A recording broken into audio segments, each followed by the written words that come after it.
Madame la Présidente.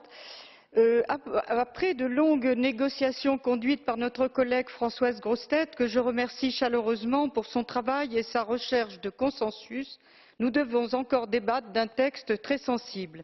Malgré nos compromis, je me dois d'émettre encore quelques réserves. Tout d'abord, les animaux qui ont subi des essais cliniques ne devraient pas être réintégrés dans la chaîne alimentaire. Quand on admet un délai de précaution, cela signifie que l'on admet aussi un risque. Or, nous ne pouvons pas maintenir ce risque dans le domaine de la sécurité alimentaire. Par ailleurs, la vente en ligne de médicaments vétérinaires doit être davantage encadrée. Ne doivent pas être vendus sur Internet les médicaments qui requièrent une prescription par des vétérinaires ou des professionnels habilités, et j'insiste sur ce point. Cette sécurité permet de préserver deux piliers du secteur. D'une part, le maillage sanitaire assuré par nos vétérinaires, dont il faut privilégier l'action et protéger la profession.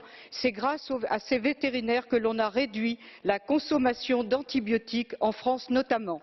D'autre part, la qualité de nos élevages que nous ne pouvons pas brader par une dérégulation favorisant la contrefaçon et les délivrances multiples du fait de l'absence de contrôle. Enfin, je m'oppose à ce que les viandes issues d'animaux traités par des professionnels autres que les vétérinaires soient autorisées à l'exportation au sein du marché intérieur. Nous avons connu de trop graves crises alimentaires liées aux défauts de traitement et à la dérégulation du secteur des médicaments vétérinaires. Aussi, restons vigilants et prudents.